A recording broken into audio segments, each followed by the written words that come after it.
in college too. So talk about, did the interest for strength and conditioning grow even further? Absolutely. Now since you're more competitive, right? Higher level. So what was that like in college, strength and conditioning? Yeah. So thank goodness, Vern gave me a really, really good foundation. But in college, and you got to remember, this is still like early 90s.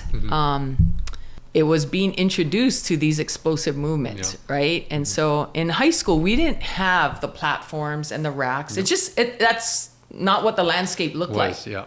You had a lot of single joint machines, or you do your typical bench press, but nothing so explosive. So learning that, like, okay, I like this, and understanding again how that's going to translate from the weight room to that volleyball court, right? Or whatever it is I was doing. And so really got into it, and it was cool because we had team lifts, but we also, if you couldn't make that team lift, somebody was always there to take you through it because you had the resources, right, in college, and just making it available. So it was awesome.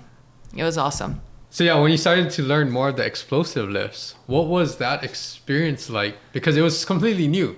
No one really... Total rush. Yes. Like the first time I did it, I mean, I must have like threw my back out because, I didn't hinge properly. I'm like, hinge? Deadlift, you just pick it up. But right? It's like, I don't know, it's like surfing, right? So you're trying to catch this wave, but once you catch that first wave, you're like, I want the next one. Yes. That's what it felt like, like I got it. I got under that bar. My elbows were high, probably segmented.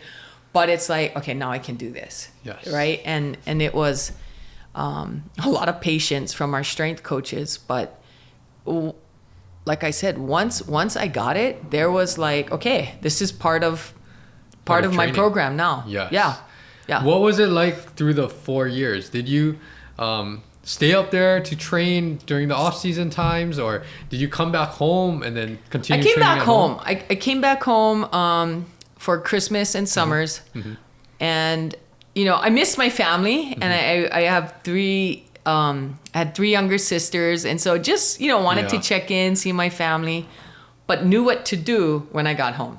Got it. Right. And then if I couldn't like do some of my program, I call up Coach Geisen. He was coaching Kamehameha football, right? At that time, he goes, get up here. I'm running the boys on the hill. Shoots up there. Me, the only one with all the football boys. I'll make you shame. Come on, man. Nah, just kidding. But yeah, it was just tapping into my resources back here. Again, adults, I knew I could always count on. Yeah. And I always wanted the best for me. We're always there to help me. Yes. Yeah. What was your major in college? Was it related to exercise science? Zero. Zero related. It was communications. I didn't know what I wanted to do. Hey, communications. That's why you're such a good talker. My God. That's why I talk too much. No, Andrew, I had no idea what I wanted to do. Oh, okay. Like, in fact, I didn't know what I wanted to do till maybe like 5 years ago. No, for real. Yeah. I'm like, wait, what should I do then? I remember I had a sports psychologist throughout all of my collegiate years.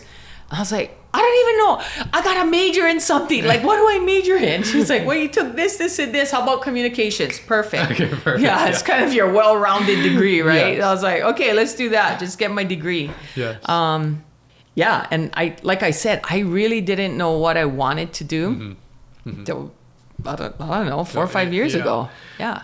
Mention that. Let's talk about that a little bit. The sports psychologist. So was that something that was common at George Mason? Because that's a huge part. We know now, like sports psychology really helps you. Absolutely. It translates over to physical sports psychologist was mandatory for me. I was that type of, I was all over the place, and it's just trying to like channel all of my thoughts. Okay, let's focus on this one thing. Let's focus on this now, and just kind of organize me and get me through. Because I was the type of person, still am. I know I always I try to work on it daily.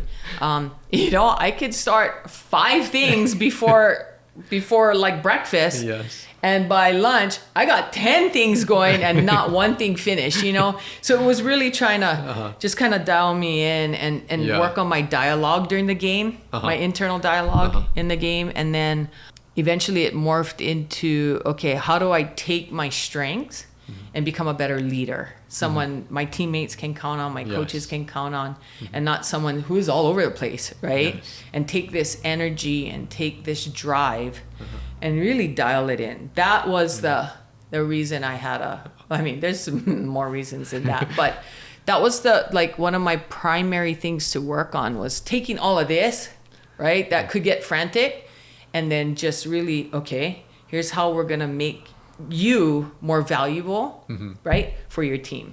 And I like how you really focused on, being there for your teammates and contributing to that team environment. Because that's something that, like you said, being a leader, right? And it's more than just what you can contribute skill-wise, right? There's so many other things that makes the team run Absolutely. efficiently, right? Right.